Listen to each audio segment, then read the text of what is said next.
right, this is another edition of The Naked Truth, brought to you by Judicial Freedom Riders. My name is Ramon Roan. My name is John Singletary. And the title of this segment is Bad Setup. Bad Setup. Bad Setup. John, we're talking about juries here. And many times what happens in juries, we look at the Trayvon Martin case, we look at the Dunn case down in Jacksonville, Michael to where, Michael Dunn, right? And you'll see that there's 11 white people on the jury. And you wondered, six in the Trayvon. Huh? They have six. No, no, they didn't have, I'm not sure. It was 11 in Trayvon? I think it was 11, yeah, I think 11, but there was like some mix in there. But 11, you have an overwhelming amount of white people on these juries. You have one black on the jury. Trayvon Martin, Michael Dunn, Singletary versus, or Schuler versus the state of South Carolina for Sheldon Singletary. One black. One black. 8%. And the problem is that there's no black minority representation on these juries, and we want to know why when the verdict comes and we're shocked. Well, you're shocked. You have to look at the jury. Part of it can be the judge, part of it actually could be the prosecutor. But however, the jury selection is very important. And I was speaking to a police officer, and she said that, Ramon, a lot of times there are blacks that they refuse. They'll make up all kinds of excuses not to serve on the jury. Not to serve on the jury. When we need more African Americans to be on the jury, they're like, I'm going to find an excuse somehow to get out of this. Why? It happens all the time. What is glaring in those three cases is that there's an African American male in all three cases. However, the jury is void of any African American male representation. There's no black male in the Trayvon case, in the Michael Dunn case, in the Schuler case, at all. Now, normally they're for at least 15% of the population in the area. Yeah. In all three cases, we're talking about roughly 50% non-white in the counties in which the selection came from, and 90+% of the jurors are white. Now that's an issue. That there can be no jury of your peers when you have an exclusion of a particular segment of the population. Well, I also find, and just from observation, is that the victim, who is black, oftentimes they're the ones on trial. Trayvon Martin was on trial.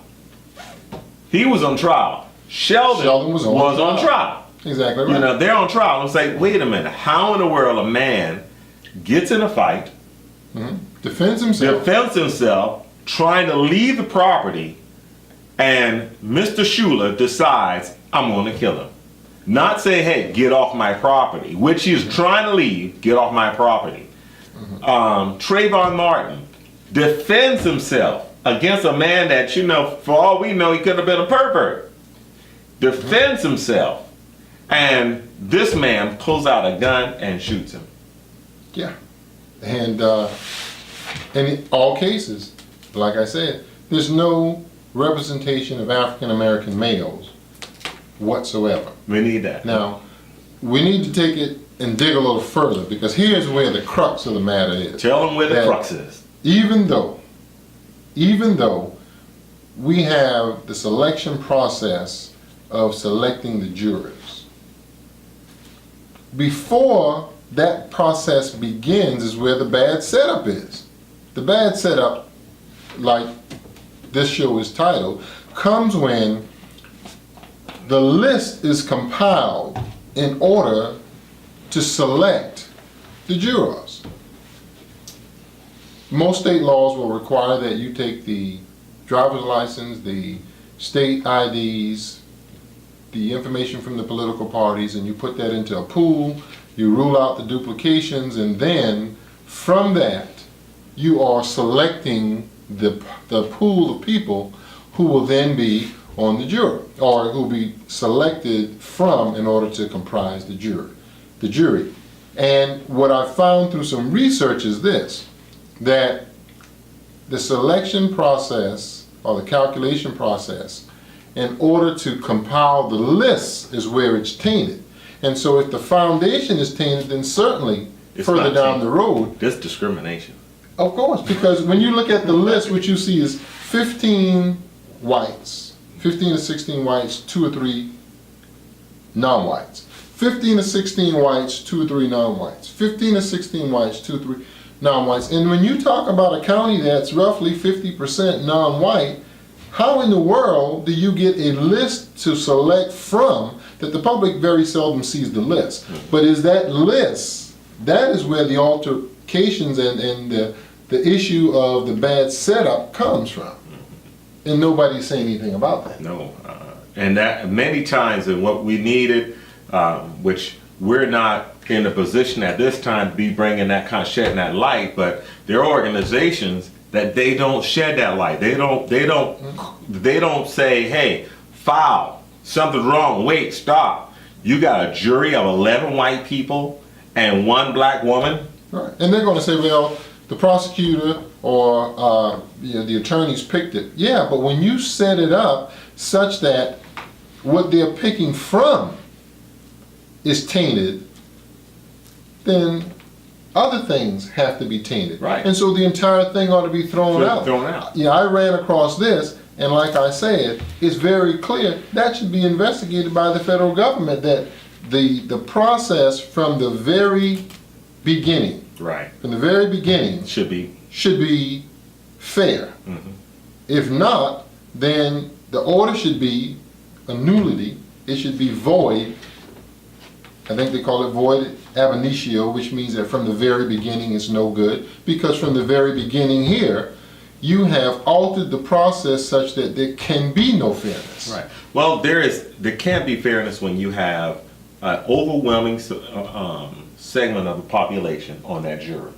The demographics don't even fit. Does not represent. Doesn't Exactly right. represent. Doesn't represent. Just like the demographics on the bench doesn't represent the The population. population, and that needs to be changed. That needs Even to be with changed. the teachers, when they had a moratorium on hiring teachers who were white teachers, so that African American teachers could then be infused in the education system. The same thing needs to happen with our judicial system. There should be not only a moratorium, but there should be a situation where there is more representation on the bench based on the racial makeup of the population. If we don't get to that, then we'll never get justice.